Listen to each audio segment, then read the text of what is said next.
Bem-vindo ao curso de Cálculo Diferencial e Integral. Nesta aula, vamos aprender uma técnica para calcular limites com indeterminações do tipo 0 sobre zero ou infinito sobre infinito. Vejamos um teorema conhecido como regra de L'Hopital. Sejam f e g diferenciáveis e g' de x diferente de zero para x próximo de c, exceto possivelmente em c. Considere que limite, quando x tende a c, de f de x é igual a zero e limite de g de x, quando x tende a c, é igual a zero. Ou ainda, que limite, quando x tende a c, de f de x é igual a infinito e limite, quando x tende a c, de g de x é igual a infinito. Nesse caso aqui, o infinito sem sinal está querendo dizer que tanto faz se for infinito positivo ou infinito negativo. Pois bem, se limite, quando x tende a c, de f' de g de x sobre g' de g de x existe, então, limite, quando x tende a c, de f de x sobre g de x é igual a limite, quando x tende a c, de f' de x sobre g' de x. Em resumo, essa regra nos diz que, se temos um limite de um quociente onde o numerador vai para zero e o denominador vai para zero, ou o numerador vai para infinito e o denominador vai para infinito, nós podemos calcular o valor desse limite simplesmente calculando o valor do limite formado pelo quociente entre a derivada do numerador original sobre a derivada do denominador original. Para estudar a demonstração da regra de L'Hopital, consulte um livro de cálculo. Vejamos uma interpretação geométrica para a regra de L'Hopital, no caso onde tanto o numerador quanto o denominador se aproximam de zero quando x se aproximar de um certo valor c. Então, aqui nós temos o esboço de dois gráficos f e g genéricos. Perceba que, quando x se aproxima de c, tanto a função f quanto a função g se aproximam de zero. E, além disso, perceba que na proximidade do ponto c, podemos aproximar tanto a função f quanto a função g por uma reta.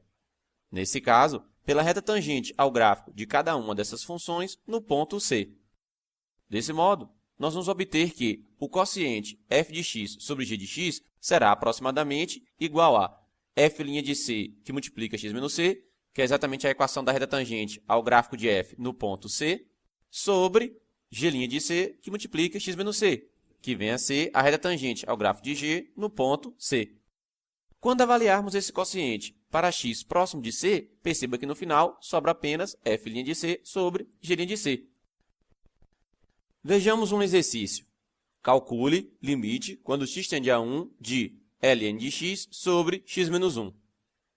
Note que uma simplificação algébrica ou alguma estratégia geométrica não irá nos ajudar a resolver este limite. Além disso, note que temos uma indeterminação do tipo 0 sobre zero, já que no numerador o limite vai para zero e no denominador o limite também vai para zero.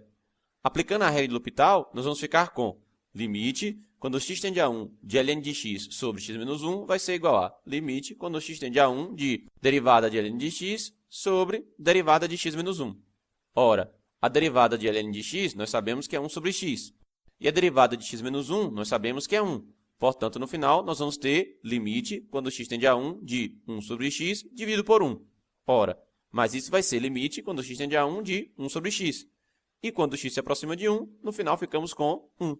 Logo, esse limite original vale 1. Vejamos agora outro exercício. Calcule limite quando x tende a mais infinito de menos 2x sobre e elevado a x. Novamente, perceba que limite quando x tende a mais infinito de menos 2x é igual a menos infinito. E limite quando x tende a mais infinito de e elevado a x é mais infinito. Isso significa que esse limite tem uma indeterminação do tipo infinito sobre infinito. Aplicando a regra de L'Hopital, nós vamos obter limite quando x tende a mais infinito de menos 2x sobre e elevado a x vai ser o mesmo que limite quando x tende a mais infinito de derivada de menos 2x sobre derivada de e elevado a x. Sabemos que a derivada de menos 2x é menos 2 e que a derivada de e elevado a x é e elevado a x. Portanto, no final ficamos com limite quando x tende a mais infinito de menos 2 sobre e elevado a x.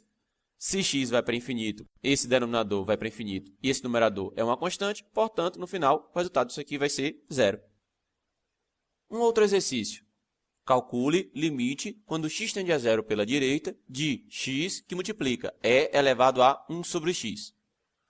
Note que esse limite apresenta uma indeterminação do tipo 0 vezes infinito, já que o termo x vai para zero quando x se aproximar de zero, e o termo e elevado a 1 sobre x vai para mais infinito quando x se aproximar de zero pela direita. Para poder aplicar a regra de L'Hopital, nós vamos precisar reescrever esse limite. Faremos isso observando que limite quando x tende a zero pela direita de x que multiplica e elevado a 1 sobre x é igual ao limite quando x tende a zero pela direita de e elevado a 1 sobre x sobre 1 sobre x. Nessa arrumação, o limite passou a apresentar uma indeterminação do tipo infinito sobre infinito.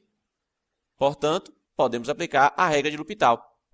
Ou seja, esse limite reescrito vai ser igual a limite quando x tende a zero pela direita da derivada de e elevado a 1 sobre x sobre a derivada de 1 sobre x. A derivada desse termo será menos 1 sobre x ao quadrado vezes e elevado a 1 sobre x, e a derivada desse outro termo vai ser menos 1 sobre x ao quadrado. Simplificando menos 1 sobre x ao quadrado com menos 1 sobre x ao quadrado, no final ficamos com limite quando x tende a zero pela direita de e elevado a 1 sobre x, e quando x se aproxima de zero pela direita, esse termo aqui vai para mais infinito. Façamos outro exercício. Calcule limite quando x tende a zero pela direita de x elevado a x. Note que esse limite apresenta uma indeterminação do tipo 0 elevado a zero. Para podermos aplicar a regra de L'Hopital, devemos primeiramente arrumá-lo. Faremos isso observando que vamos colocar L como sendo igual a limite quando x tende a zero pela direita de x elevado a x. Observando que esse número deve ser positivo, podemos aplicar o logaritmo natural em ambos os membros dessa equação. Fazendo isso, ficamos com ln de L é igual a limite quando x tende a zero pela direita de ln de x elevado a x. Nesse caso, o ln, entre aspas, entrou no limite. Se você se recordar das aulas sobre funções contínuas, vai entender o porquê podemos fazer isso nesse caso. Bom, utilizando agora propriedades de logaritmos, esse limite pode ser reescrito como sendo limite quando x tende a zero pela direita de x que multiplica ln de x. E reescrevendo mais um pouco, no final podemos dizer que ln de L é igual a limite quando x tende a zero pela direita de ln de x sobre 1 sobre x. Nessa nova arrumação, o limite passou a apresentar uma indeterminação do tipo infinito sobre infinito. Dessa maneira, nós vamos poder aplicar a regra de L'Hopital. Apenas repetindo aqui o limite anterior, então nós vamos ficar com limite quando x tende a zero pela direita de derivada de ln de x sobre derivada de 1 sobre x. A derivada de ln de x é 1 sobre x, e a derivada de 1 sobre x é menos 1 sobre x ao quadrado. Então, no final, ao resolver a divisão entre essas frações, ficamos com limite quando x tende a zero pela direita de menos x. Ora, mas isso é igual a zero. Dessa maneira, nós vamos ficar com ln de L é igual a zero. Utilizando os conhecimentos de logaritmo, nós vamos saber que esse L é igual a 1. Façamos agora um último exercício. Calcule limite quando x tende a zero de e elevado a x menos x mais 1 sobre x ao quadrado. Esse limite apresenta uma indeterminação do tipo 0 sobre 0. Aplicando a regra de L'Hopital, obtemos que esse limite será igual a limite quando x tende a zero de derivada de e elevado a x menos x mais 1 sobre a derivada de x ao quadrado. Derivando esse termo, nós obtemos e elevado a x menos 1, e derivando esse termo, nós obtemos 2x. Ora, novamente, nós vamos ter uma determinação do tipo 0 sobre 0. Podemos, então, aplicar a regra de L'Hopital pela segunda vez, obtendo que esse limite vai ser igual a limite quando x tende a zero de derivada de e elevado a x menos 1 sobre a derivada de 2x. A derivada desse termo vai ser e elevado a x, e a derivada desse termo é 2. Então, no final, ficamos com limite quando x tende a zero de e elevado a x sobre 2. E esse limite vai ser igual a meio. Essa aula termina aqui e eu espero você no próximo vídeo.